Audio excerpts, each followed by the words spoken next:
that looks like it was gonna hurt. Now, we'll get back to that crash in just a minute and we'll figure out what actually happened, why was I doing such a wild maneuver with the Avata 2, and what was the aftermath like? But before we do that, I actually want to show you a couple of other things. And in today's video, we're going to be doing an update, a bit of a catch up, because it's been a while since I've done something like this. And I want to just give you an update on everything that's going on because it's been really busy lately and I want to bring you in. So the first things first, come over here. So this, I got a new FPV drone. This is the iFlight Nazgul F6. This is a 6-inch quad. Now I didn't buy it like this. I actually bought it in a much lesser state of wholeness, if that even makes sense. So there was a guy basically selling it on Facebook Marketplace. It had an O3 air unit in it and it was on TBS Crossfire. Now, I don't want another O3 air unit and I don't use TBS Crossfire. So I said to him, can you sell it to me without an O3 air unit? He said, yeah. So I was like, okay, deal. He did me a great deal on it. So I picked it up, but then I had to get a load of little bits and pieces in order to be able to use the O4 with it, different conversion parts, a load of stuff, an ELRS receiver, all kinds of stuff. So let me just show you a little bit more. So one thing that I did different to any other quads I have is I went for a diversity receiver. Now diversity basically means that it's like 2 receivers in one. So I have an antenna at the back and an antenna at the front. So basically, as I'm flying along, the drone can basically pick and choose between whichever receiver or whichever antenna is receiving the best signal, and then it's going to basically use that as the main way it's getting the signal. So basically you just have a more redundant link. That's a really bad way of describing diversity, but basically you have 2 receivers in one, so it just picks and chooses whichever is getting the strongest signal and it uses that one. So it's pretty simple. So yeah, I did a lot of work building this. I had lots of little bits and pieces to get it built up, but we flew it for the first time yesterday and it flew freaking awesome. So I'm out here today doing a little bit more flight testing with it. I'm doing a bit more, doing some battery runs so I can do my milliamp hour usage calibration. I did one yesterday, but it seems a little bit whack for the numbers that I'm used to getting. So we're doing a few more runs here. And I'm also going to test GPS rescue, see if it can actually land fully over there, because this is the first time I'm going to be using Betaflight 4.5 GPS rescue. And also in this video, I'm going to be moving to another country. So also actually the 5-inch that I have, the Nazgul 5, let me show you, they are basically like the same, but one is just bigger than the other. I also updated this guy to Betaflight 4.5 and all seems good. So we're also going to do another battery calibration with this. So let's just fly some drones and then test GPS rescue, which is probably what you actually want to see. And then obviously we'll get onto the Avata 2 crashing malarkey.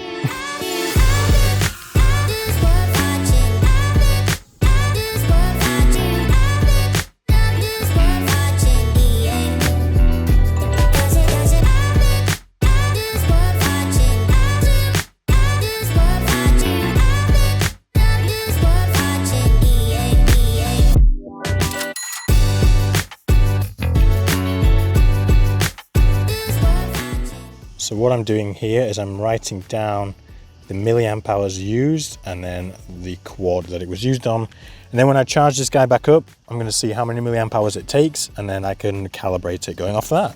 Just in case anyone's wondering, here are the results of my milliamp hour calibration testing. So the first one here with the Nazgul F5, this is 960 milliamps drained and we charged back in 953. So that's actually pretty close. We can make a little tweak there, but it's pretty much spot on.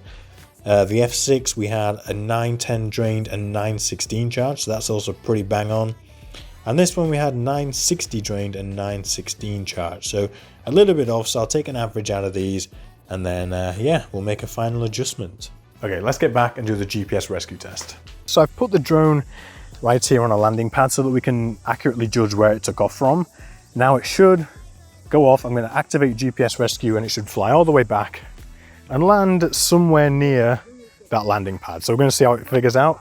And yeah, this is going to be the first time I've ever let GPS rescue do an entire return all the way back and land. And we're doing it in the name of science. All right, let's just do it. Okay, let's take off. Give it a second just to make sure that it locks the accurate home point. We've got 20 satellites in there, so we should have a really good fix. Let's take him up. Let's fly a little bit over here. And then let's flick on GPS rescue. I'm actually going to flick it into angle mode just before we do that, just so that if I have to take over, it's going to be a little bit easier when I've taken the goggles off. Okay, so we're going to go to roundabout here. I'm going to fly it up a little bit just so that it goes to a decent maximum height. There we go. And I'm gonna activate GPS rescue now. So it's now in rescue. Hands off, it's doing what it's doing. When it gets closer, I'm going to take the goggles off and watch it in person, but I'm also gonna have my hand ready on the rescue switch to take over if I need to. So we're making our way back. This is gonna be a big test. I'm pretty sure I got everything set up how it needed to be. But yeah, only time will tell. So we're making our way back. Looks like we're going to a pretty accurate position. Oof, braking. Are we descending? We are descending. I'm going to take the goggles off and have a look. It's coming down. It's doing a bit of a mad spin. It's coming. Oh my God, I can't even see. I'm going to take the goggles off a sec. Have my hand ready to disengage it if I need to. It's looking pretty good. It's looking pretty good.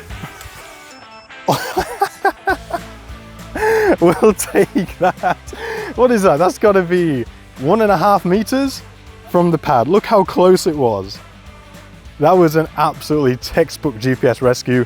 Happy days, more than happy with that. I'm gonna now, we're gonna bounce from here. I'm gonna tell you what happened with the Avata 2 situation, and then we're gonna make our way to the next country. Buzzing.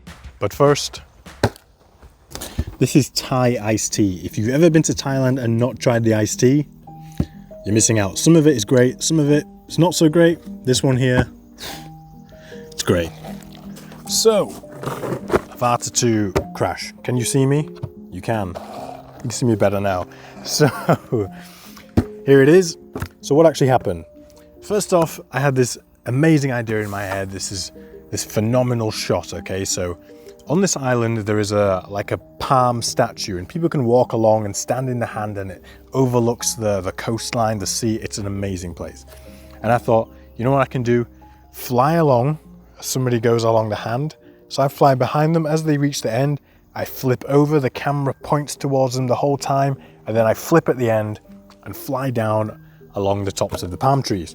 Amazing in principle, and generally when people do sort of flip over the top maneuvers, there's a lot of space below them. It'd be off the edge of a cliff or something, so there's no risk in hitting anything after the flip. Where I was doing it, there was a lot of trees very close behind, so it had to be literally perfect or way too high in order to make it right. So what actually happened? So I lined up, and basically the Avata 2 was the only real drone that I could use for this. Here we go, a bit of a sneak peek. It's not completely destroyed. But it's the only real drone I could use for this because of the proximity to people. Basically, I was using, my girlfriend was the model, she was walking along. I didn't really want to fancy ripping a 5 inches from my head as we flip over the top. Where this guy, it's a lot safer than a 5-inch would have been. So I lined up, went for the flip. The flip maneuver was absolutely beautiful. We got such a dynamic shot. But what I was doing here is I looked backwards for way too long, and I still had some power on, which is a bit of a mistake on my part. And then as I did the final flip back to do the swoop along the palm trees, yeah, there was a tree right there, and with literally 0 time to react, we said hello to the tree. Now, we sacrificed an ND filter. The ND32 is no more, and kind of weird because I put an ND32 on just in case there was an accident, because I knew there was a bit of a risk involved here, so I didn't want to risk my ND16, which is the filter I use the most. So yeah, why did I risk this drone apart from anything else? Mainly because I basically filmed all the videos that I wanted to film with this drone when it comes to like tutorials, how-tos, all that kind of stuff. So it was at the point where I could afford to take a little bit more risk with it. And, you know, I mean, obviously the shot had its risks. I accepted those risks, and this was just the machine I decided to use. But, so how did it fare? Well, as you can see, there's a little bit of damage here at the front.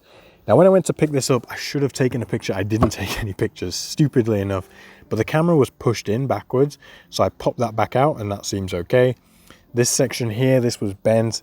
The arm guard here was bent, so I pushed it all back out, and it seems to work fine. Obviously, it's not very pretty. Actually, the impact must have damaged one of the tabs here, because the ND filters don't really stay on anymore. So I'm probably gonna have to get a new one of these guys when I get to my next location. But that kind of means that this is now a basic, like, sacrificial drone. I can just use this for risky shots that I don't really have to worry about it even making it back, because, I mean, if she dies, she dies. She's had a good life. So Yeah, I mean, people on Instagram will have already seen this. That's one bonus of following my new Instagram account. I will put it here somewhere. So make sure you go and follow that, because on there I posted it basically the day it happened. You'll have got immediate access to all the footage, and you'll be able to see that I managed to still get the clip that I wanted. With a bit of fancy editing, I put the crash clip together with the non-crash clip, and we got some magic. So I'll put that on the screen right now for you to enjoy, whilst I continue to enjoy my Thai iced tea. You're still here? Watch the thing.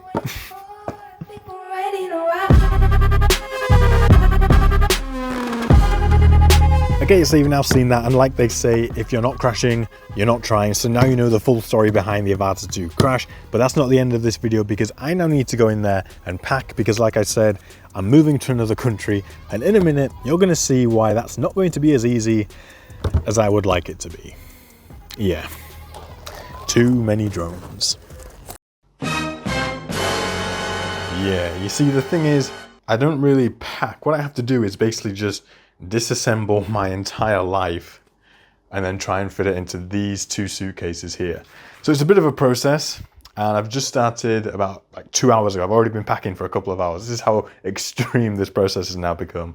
But when you move like every 6 months or so, it's not so bad just having to do it once, but yeah, maybe I have too much stuff. So whilst I'm packing, I'm going to tell you a little bit about my free weekly newsletter. If you're enjoying this video so far, you're also going to enjoy my free weekly newsletter, where I give you the latest drone news, hot tips, and a little bit of a behind the scenes look into what's going on in my life. So you get to stay up to date with all of the latest drone announcements and developments, and you also get a bit of a sneak peek to see what's going to be coming up in future videos. This is all of my documents that I needed to fly all of my drones here in Thailand. So I like Thailand, but I'm not going to miss carrying these around. It's completely free to sign up. I'll send it to you every single week. You can find a link in the description to go and sign up to it. Thank you so much, and let's get back to the video.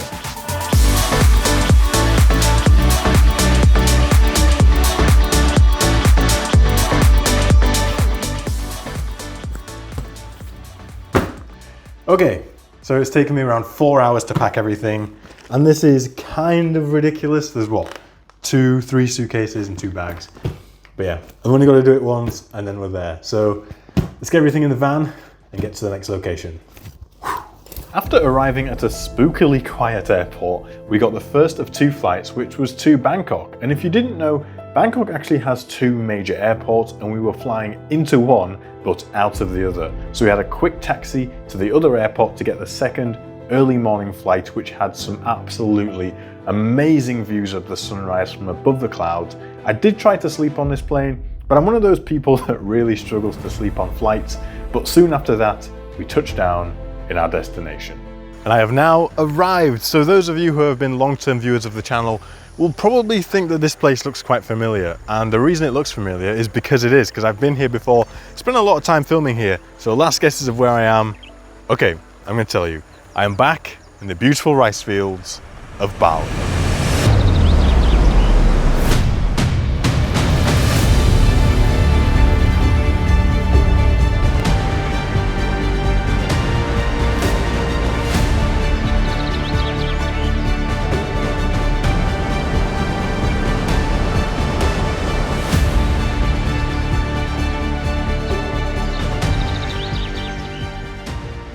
So why did I decide to come back here? Well, first of all, Thailand right now is getting insanely hot and their wet season is fast approaching, where Bali, the wet season is just finished. It's still pretty hot right now, but it does cool off a little bit towards the middle of the year.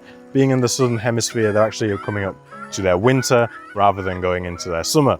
So yeah, I arrived here and the first mission was to acquire a fresh Avata 2. This is the damaged one. Let me just grab the fresh one.